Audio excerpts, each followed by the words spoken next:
आणि आता बघूयात बातम्यांचा वेगवान आढावा. जागतिक स्तरावर काय काय घडतंय. सुरुवातीला बातमी आहे रशिया आणि युक्रेनमध्ये सुरू असलेल्या युद्धासंदर्भातली. कारण युक्रेनमध्ये सुरू असलेल्या युद्धात रशियाबरोबरच्या युद्धाच्या शांततापूर्ण निराकरण व्हावं यासाठी चीननं केलेल्या प्रयत्नांना जर्मनीचं समर्थन आहे. पण चीनचा हा प्रस्ताव सध्या युक्रेनला स्वीकारार्ह वाटत नाही असा इशारा जर्मनीनं दिलाय. जर्मनी सरकारचे प्रवक्ते स्टीफन हेफस्टेट यांनी बर्लिनमध्ये पत्रकारांना याविषयीची माहिती दिली. पण कुठलीही शांतता प्रक्रिया जर सुरू करायची असेल तर युक्रेनचा त्यात समावेश असणं गरजेचं असल्याचं देखील जर्मनी सरकारकडून सांगण्यात आलंय. चीनचे अध्यक्ष क्षी जिनपिंग यांच्या रशिया दौऱ्यामुळे दोन्ही देशांच्या द्विपक्षीय संबंधांना नवीन प्रेरणा मिळाल्याचं परराष्ट्र मंत्रालयानं म्हटलंय. या दोन्ही नेत्यांच्या चर्चेमुळे द्विपक्षीय संबंधांना यापुढे चालना मिळाल्याचं वांग वेनबिन यांनी म्हटलंय. पुतीन आणि जिनपिंग यांनी संयुक्त घोषणापत्र जारी केलं, ज्यात सामरिक सहकार्य आणखी वाढवणं, ऊर्जा, उच्चतंत्र उद्योग आणि इतर क्षेत्रात सहकार्य वाढवणं, पाश्चिमात्य राष्ट्रांवरचं अवलंबित्व कमी करण्यासाठी परस्पर व्यापारात त्यांच्या चलनांचा वापर वाढवणं अशा मुद्द्यांचा यात समावेश आहे. लष्करी सहकार्य, त्याचबरोबर अधिक संयुक्त सागरी आणि हवाई गस्त आयोजित केली जाईल. पण अमेरिका आणि इतर पाश्चात्य मित्र राष्ट्रांना भीती वाटत असलेल्या रशियाला कोणत्याही संभाव्य चीनी शस्त्रांचा पुरवठा केल्याचा यात उल्लेख नाही. पुतीन यांनी युक्रेनमध्ये राजकीय समझोता आणि युद्धविराम यासाठी चीनच्या प्रस्तावांचं स्वागत केलं. दरम्यान पोलंडचे पंतप्रधान मॅट्यूस मोराविकी यांनी पोलंडसोबतच्या सहकार्यासाठी जपानचे आभार मानले. त्यांनी बुधवारी राजधानी वॉर्सामध्ये जपानचे पंतप्रधान फ्युमियो किशिदा यांच्याशी चर्चा केली. जपानचे पंतप्रधान किशिदा यांनी कीवला अचानक भेट दिली आणि त्यानंतर ते पोलंडला दाखल झाले. बैठकीदरम्यान किशिदा आणि मोराविकी यांनी सुरक्षा आणि द्विपक्षीय संबंधांवर चर्चा केली. जे देश शांततेबद्दल, स्थैर्याबद्दल, स्वातंत्र्याबद्दल समान विचार करतात त्यांनी पोलंड आणि जपानप्रमाणेच एकत्र काम करण्याची गरज आहे, अशी प्रतिक्रिया मोराविकी आणि किशिदा यांच्या संयुक्त पत्रकार परिषदेत दिसून आली. त्यांनी चीनचे अध्यक्ष क्षी जिनपिंग यांच्या नुकत्याच झालेल्या मॉस्को दौऱ्याला देखील संबोधित केलं. ही भेट चिंता वाढवणारी असल्याची प्रतिक्रिया त्यांनी दिली. रशियाच्या युक्रेनवरच्या आक्रमणामुळे वाढता ताण सहन करणाऱ्या शेजारच्या पोलंडला जपानचं समर्थन कायम असेल, असं पंतप्रधान किशिदा यांनी बुधवारी म्हटलंय. यावर्षीचे G7 परिषदेचे अध्यक्ष म्हणून जपान पोलंडबरोबर एकत्रितरित्या काम करेल, जेणेकरून आंतरराष्ट्रीय समुदाय युक्रेनला एकत्रित आणि दृढपणे पाठिंबा देऊ शकेल, असंही किशिदा यांनी म्हटलंय. किशिदा यांनी पोलंडचे राष्ट्राध्यक्ष आंद्रेस डुडा यांचीही भेट घेतली. युक्रेनमधल्या रशियाच्या युद्धामुळे विस्थापित झालेल्या निर्वासितांना पोलंडची मोठी मदत होती आणि याच प्रयत्नांसाठी ब्रिटनचाही पाठिंबा पोलंडला आहे. याच पार्श्वभूमीवर प्रिन्स विल्यम यांनी बुधवारी अचानक पोलंडला भेट दिली. ब्रिटन आणि पोलंडच्या सैनिकांशी त्यांनी थेट संवाद साधला. पोलंडमधल्या रजेजो या 2 लाख लोकसंख्येच्या शहरात युक्रेनसाठी लष्करी आणि मानवतावादी मदतीच्या मोठ्या सुविधा पुरवल्या जात आहेत. युक्रेनच्या सीमेपासून अवघ्या 65 किलोमीटर अंतरावर हा भाग आहे. एक प्रमुख ट्रान्झिट पॉईंट म्हणून याकडे पाहिलं जातं. प्रिन्स विल्यम यांनी वॉर्सा केंद्राला देखील भेट दिली. त्याचबरोबर युक्रेनमधून अलीकडे 300 लोक इथे आलेले आहेत. गुरुवारी राष्ट्राध्यक्ष आंद्रेस डुडा यांची ते म्हणजे आजच ते भेट घेणार आहेत आणि पोलंडमध्ये काम करत असलेल्या आणि शिकत असलेल्या तरुण युक्रेनच्या नागरिकांशी देखील ते संवाद साधणार आहेत. युक्रेनचे अध्यक्ष व्लादिमीर झेलेन्स्कींनी बुधवारी पूर्वेकडच्या युद्धग्रस्त भागाचा दौरा केला. रात्रीच्या संबोधनात त्यांनी याविषयीची माहिती दिली. बुधवारी बाखमूत शहराच्या भेटीदरम्यान झेलेन्स्की यांनी रशियाबरोबर शहराच्या बाखमूतमध्ये जो संघर्ष सुरू आहे तिथे लढणाऱ्या सैनिकांना यावेळी पुरस्कारानं सन्मानित केलं. त्यानंतर ते खार्किवलाही गेले होते. इथे त्यांनी अधिकृतपणे या शहराला हिरो स्टेटस प्रदान केलाय. ही युद्धोत्तर सोव्हिएतची एक प्रथा त्यांनी जपली आहे. खार्किवच्या नागरिकांनी, मी तुमचा आभारी आहे आणि तुमच्या आत्मविश्वासामुळेच खार्किव संपूर्ण पूर्व आघाडीला शक्ती देत असल्याचं त्यांनी म्हटलंय. खार्किवमध्ये राहिलेले नागरिक, त्याचबरोबर इथे काम करणारे आणि या भागाची सुरक्षा राखणारे या प्रत्येकाचे मी आभार मानत असल्याचं झेलेन्स्कींनी यावेळी म्हटलंय. दरम्यान झेलेन्स्कींनी बुधवारी पूर्व युक्रेनमधल्या पेट्रोल स्टेशन स्टॉपवर समर्थकांची भेट घेतली. युक्रेनच्या अध्यक्ष कार्यालयाकडून हे फुटेज जारी करण्यात आलं. सैनिक आणि नागरिकांनी त्यांच्यासह फोटो काढण्याची विनंती देखील केली आणि ती देखील त्यांनी पूर्ण केली. आदल्या दिवशी झेलेन्स्कींनी देशाच्या पूर्वेकडच्या भागांनाही भेट दिली होती. आता बातमी आहे जलपरिषदेसंदर्भातली. जगातील सर्वात महत्त्वाचं संसाधन असलेला स्रोत म्हणजे पाणी आणि पाण्याच्या योग्य व्यवस्थापनासाठीची आणि त्याचबरोबर तब्बल 45 वर्षांहून अधिक काळातील पाण्यावरची पहिली मोठी UN कॉन्फरन्स ऑन वॉटर बुधवारी सुरू झाली. अतिवापरामुळे आणि त्याचबरोबर ग्लोबल हिटिंगद्वारे आपण पाण्याचं बाष्पीभवन मोठ्या प्रमाणात करतोय, असं संयुक्त राष्ट्रांचे सरचिटणीस अँटोनियो गुटेरस यांनी म्हटलंय. या परिषदेच्या पूर्वसंध्येला संयुक्त राष्ट्रांचा जागतिक जलविकास अहवाल 2023 प्रसिद्ध करण्यात आला. जगातील 26% लोकसंख्येला पिण्याचं पिण्याचं शुद्ध पाणी उपलब्ध नाही आणि 46% नागरिकांना मूलभूत स्वच्छतेचाच अभाव आहे असे अहवालात नमूद करण्यात आलंय. नेदरलँडचे राज्य विलेम अलेक्झांडर आणि ताजिकिस्तानचे अध्यक्ष इमोमाली रहमोन यांनी 3 दिवसीय UN जल परिषदेचे सहअध्यक्षते आहेत. त्याचबरोबर अलेक्झांडर यांनी आंतरराष्ट्रीय समुदायाला पाण्याचं मूल्य जाणणं आणि प्रत्येक क्षेत्रात अधिक कार्यक्षमतेने आणि शाश्वतपणे ते वापरावं असं आवाहन यावेळी केलंय. या परिषदेत जलीय परिसंस्थेचं संरक्षण, जलस्रोतांचं व्यवस्थापन सुधारणं आणि पाण्याचा पुनर्वापर वाढवणं, पाण्याच्या वापराबद्दल सीमा ओलांडून सहकार्य वाढवण्याची गरज या विषयावर चर्चा झाली. 100हून अधिक मंत्र्यांचे 171 देशांचे वक्ते, या यादीत 20हून अधिक संस्था देखील कार्यरत आहेत. या जागतिक जलदिनाच्या 30व्या वर्धापन दिनाआधी असोसिएटेड प्रेसनं पेरूमधल्या एका जलशुद्धीकरण केंद्राला भेट दिली होती. इथे कामगारांनी सोडून दिलेल्या खाणी, त्याचबरोबर जीवाणू आणि कचरा या सगळ्याच्या कचऱ्यामुळे दूषित पाण्यावर प्रक्रिया केली जाते. इथल्या याकू चक्रीवादळामुळे अलीकडे पूर आणि भूस्खलनाच्या घटना घडल्या होत्या आणि यामुळे सगळ्या भागाचा मोठा नाश झाला होता. पाणी प्रदूषित झालं. या दूषित पाण्याचे पिण्याच्या पाण्यात रूपांतर करण्यासाठी या प्लांटमधले कामगार अविरत काम करतात. लिमा शहरात 100% लोकसंख्येचा पुरवठा खरं तर पाणी पुरवठा करण्यासाठी नवीन आणि अत्याधुनिक गुंतवणुकीचा अभाव जाणवतोय. अनेक लोकांच्या घरात अजूनही पिण्याच्या पाण्याचं कनेक्शनच नाहीये. अनेक गरीब वस्त्यांमध्ये पाण्याची कायम कमतरता आहे आणि एकाही घरात पाणी किंवा ड्रेनेज नाही आणि त्यामुळे त्यांना ट्रकमधून विकलेलं पाणी आणण्याची नामुष्की सहन करावी लागते.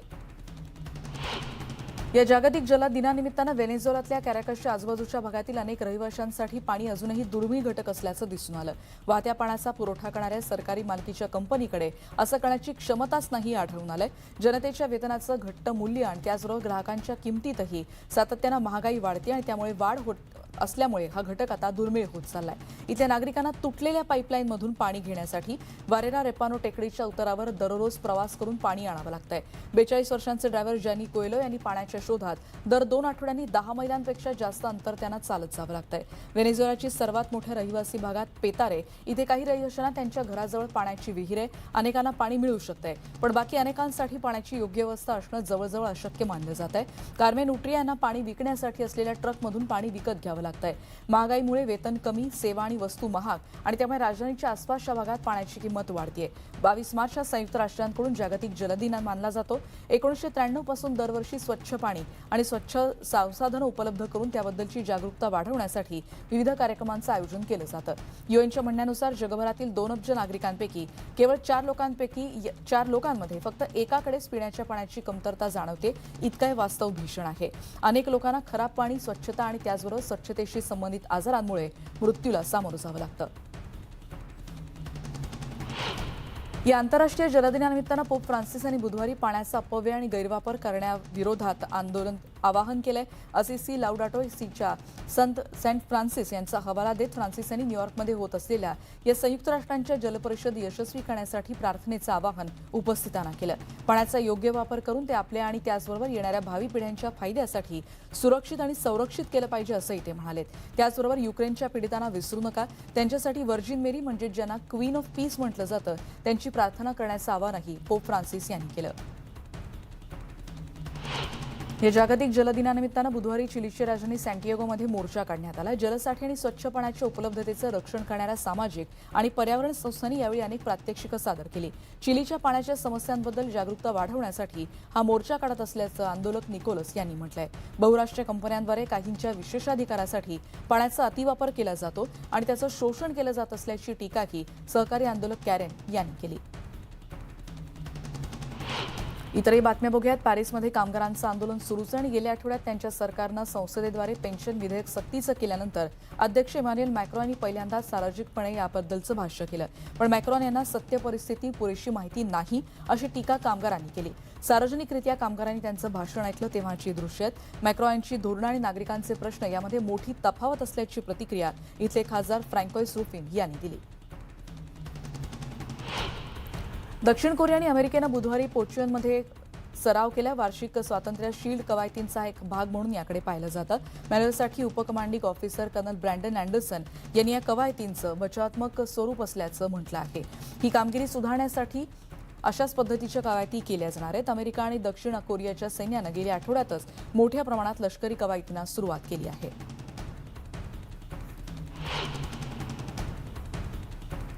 अमेरिकेचं युद्धातलं जहाज USS मार्किन आयलंड हे बुधवारी बुसान इथे पोहोचले. 2800 जण त्याचबरोबर 20 F-35B स्टेल्थ फायटर वाहून नेणारा हे जहाज दक्षिण कोरियासोबत संयुक्त नौदल सरावात सहभागी होत आहे. उत्तर कोरियानं बुधवारी समुद्राच्या दिशेने अनेक क्षेपणास्त्र प्रक्षेपित केली आहेत. दक्षिण कोरियाच्या सैन्यानं याविषयीची माहिती दिली आहे. उत्तरेनं दक्षिण कोरियावर आण्विक हल्ला केल्याच्या 3 दिवसांनंतरच अमेरिका आणि दक्षिण कोरियाच्या सैन्यानं गेल्या आठवड्यात मोठ्या प्रमाणावर लष्करी कवायती सुरू केल्या आहेत आणि त्यामुळे उत्तरेकडून चौथ्या फेरीतल्या शस्त्रास्त्र चाचण्या देखील घेण्यात आल्या आहेत.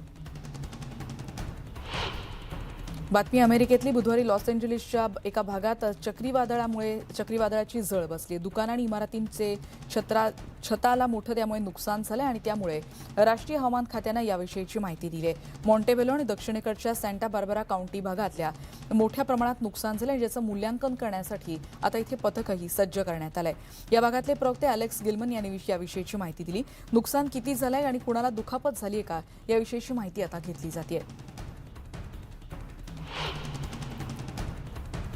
Princess of Wales Kate Middleton यांनी लंडनमध्ये एका टास्क फोर्सची पहिली बैठक आयोजित केली होती. त्यांनी बालपणातील अनेक मुद्द्यांवर यावेळी लक्ष केंद्रित केलं आणि या संदर्भातली नॅटवेस्टच्या मुख्यालयात म्हणजेच लंडनमधल्या नॅटवेस्टच्या मुख्यालयात ही बैठक झाली.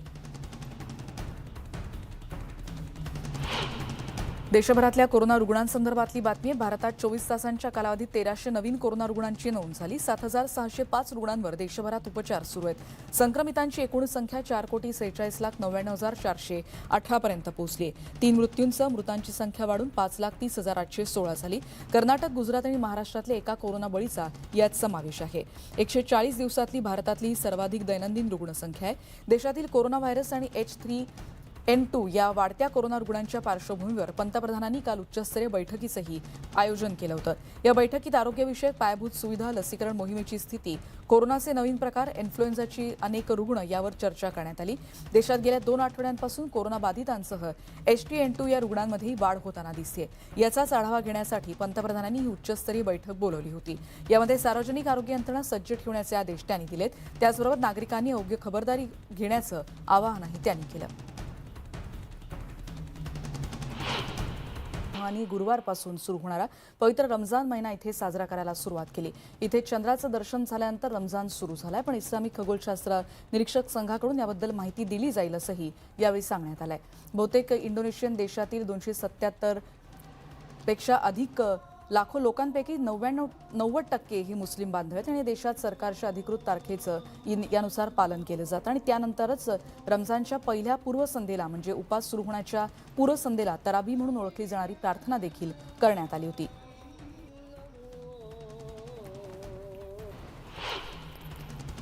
पाकिस्तानात देखील अशाच पद्धतीनं तराबी ही विशेष प्रार्थना करण्यात आली. इथे चंद्र दिसल्याची घोषणा रात्री उशिरा करण्यात आली आणि त्यानंतर या प्रार्थनेला इथे सुरुवात झाली. जगाच्या वेगवेगळ्या भागांमध्ये रमजान वेगवेगळ्या दिवशी सुरू होतो. भारतात हे उपास उद्यापासून सुरू होणार आहेत. वेस्ट बँकमध्ये देखील रमजान महिन्यात अनेक कार्यक्रमांचं आयोजन केलं जातं. इथे अनेक सांस्कृतिक कार्यक्रमांचं देखील आयोजन केलं जातं. रामल्ला सिटी मॉल समोर इथे रोषणाई देखील केली जाते. एक मोठा कंदील या ठिकाणी उभा करण्यात आलाय. तेव्हाची दृश्य आपण बघतोय. या सोहळ्याला हजेरी लावण्यासाठी बुधवारी शेकडो मुस्लिम एकत्र आले होते. या कंदील उजळल्यानंतर नागरिकांनी एकच जल्लोष केला होता. जगभरातील मुस्लिम बांधवांसाठी पहाटे ते संध्याकाळपर्यंतचा हा उपासाचा कालावधी असतो आणि त्यानंतर इस्रायली पॅलेस्टिनी लढाईच्या पार्श्वभूमीवर या रमजान महिन्यात हिंसा होण्याची शक्यता देखील वर्तवली जाते. पण या पार्श्वभूमीवर इकडे मोठ्या प्रमाणात बंदोबस्त देखील तैनात करण्यात आलाय. जेरुसलेममधली बातमी आहे. रमजान संदर्भातली अलक्सा कंपाऊंडमध्ये संध्याकाळच्या प्रार्थनेसाठी मुस्लिम नागरिक मोठ्या प्रमाणात इथे एकत्र आले होते. टेम्पल माउंट म्हणून ओळखलं जाणारं हे ठिकाण आहे आणि अनेक मुस्लिमांसाठीचं हे महत्त्वाचं स्थान मानलं जातं. जेरुसलेममध्ये देखील उत्साहाचं वातावरण पाहायला मिळालं.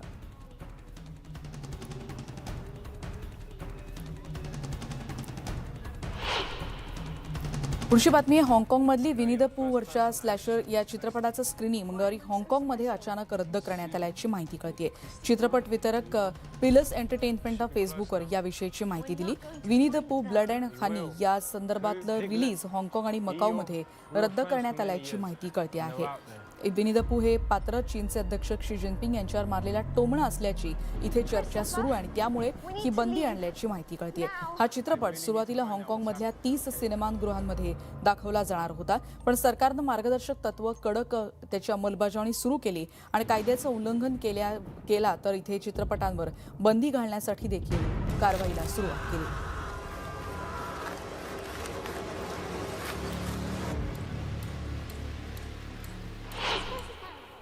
आणि या सगळ्या बातम्यांचा आढावा घेतल्यानंतर या बुलेटिनमध्ये आता आपण इथेच थांबतो आहोत। पहा फक्त न्यूज 18 लोकमत।